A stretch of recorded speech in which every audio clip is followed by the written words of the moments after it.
Little detour. Super off the beaten path, rural Norway. Because of a road closure. That road trip. I mean, I would even back up and like provide some context to this part by just saying we rented the car in Oslo. We couldn't figure out how to start the car. I don't know how to do these like new cars that where you just like breathe on it and it starts or whatever. So we learned how to start the car. I mean, you're driving in a different country. We got really comfy with the car, but the first day, like I was a little bit. Mm-hmm. So by the time we got to the detour, Velkommen. It's a school. Oh my god.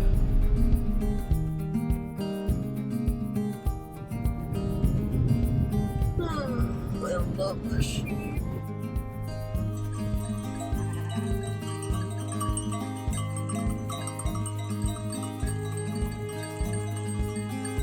This is visual euphoria. yeah, I mean, you were trying to take pictures. Caroline, stop. I want to get a picture of that old... Shoot. Mom, like, I got this driving thing. Look at that. Stop. Can we turn around, please? Really need you to co-pilot for me right now. Oh my gosh. That doesn't look like anything we've seen. They're brave. My mama was like, I'm single-focused documentarian. I try to be. It's fun. Anyway, as you drive northwest from Oslo to Beitostolen/Bygdin, and you are off the main roads, there is beautiful, magical Norwegian countryside.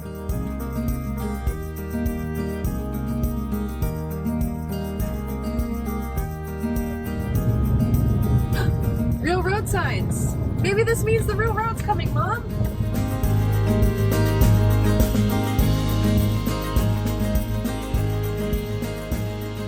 Oh, we're coming into a civilization zone, though. I see the hotel. Yeah. Oh, it's so cute. Mm-hmm. I wonder how old it is. I don't know how old. This... 1800s? Late 1800s, I'm not maybe? sure Yeah. the age, but it was... No, I think there's a picture of it. I think it says 1910. Oh, okay. And checked into a really warm and cozy room. Yeah. And then we got beer. Oh my gosh, it was so nice to have a beer. It was really nice. And then we kind of sat outside and enjoyed the beers, like, while freezing our asses off. This is the It's so coldest cool. part of the trip for sure. Yeah. Months off my life from the terror, but it's so beautiful. We're loving it. This is an adventure. We got what we bargained for. On the fly. When I was planning our trip to Norway, my best advice came from Espan. He wanted people to know how to do Norway, so he gave advice, and I took it to heart. Want me to read this thing? Yeah. The best way to see Norway is to amble about, stop whenever you feel like it, and thanks to the Viking Age freedom to roam, go for a walk in your hiking shoes. Norway is all about nature, and there is so much worth seeing. The mountains in the middle have peaks and glaciers and mountain huts. Explore at your leisure, spend time, and above all, don't feel pressure to see the famous sights. Yeah, that's it. But I think even reading this, I was like, oh man, it really is, it's all about nature in Norway. And I wanted to see what this was all about for ourselves. I wanted to feel it. We took a drive back into Beitostolen, which is the ski area. And then we saw some cross-country roller skiing. Yes.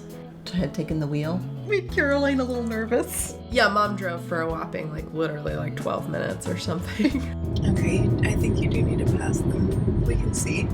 You can see the road. I am not comfortable with this.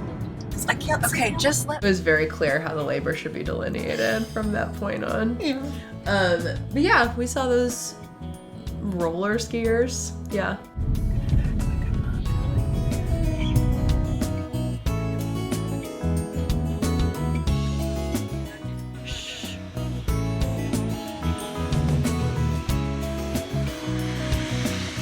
Hardcore. And we saw like, you know, another thing that had captured my imagination was a special Norwegian food. You remember my obsession with the Matpakke? I do. So, got the biggest kick out of this YouTuber, Ronald. And you're not supposed to look forward to your lunch in Norway.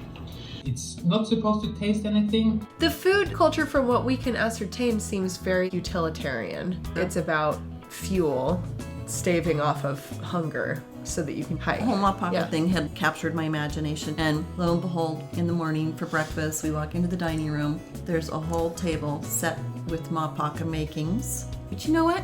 It wasn't as austere as he said. It You just- should see the look on her face right now. I mean, you're right. Like, it was not as austere as what he said, but it was bad. I wanted to want a Matpakke. You know what I mean? Like, I tried. Like, I looked at it and I was like, is there any of this I put in my mouth? I actually found it better than what I had seen on the web. But anyway, remember we did see lots of Nords the second day making their Matpakkes and getting ready for their hike. Yeah. Oh, and I wanted to ask you what you thought about our hike. The hike was cool. I was kind of more interested in the little lake swampy lands. I was just obsessed. Micro nature photography, the moss and like the sponge underneath my feet, and saw a couple caterpillars and tiny, gorgeous looking mushrooms, and it was cool. I appreciated it. You wanted to go check out the Beitostolen peak.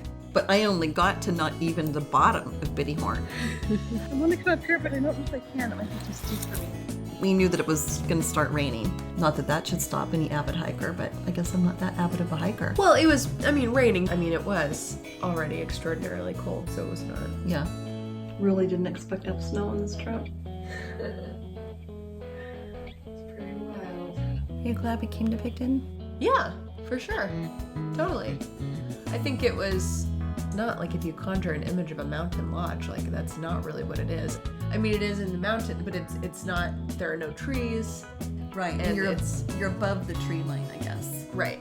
It's actually pretty flat. It's just like high elevation. It was flat, but it was... Quiet. There weren't peaks around us. A bit. Yeah, there were. some peaks. Yeah. A really unique naturescape. Yeah. Yeah. Hej, hej, hallå!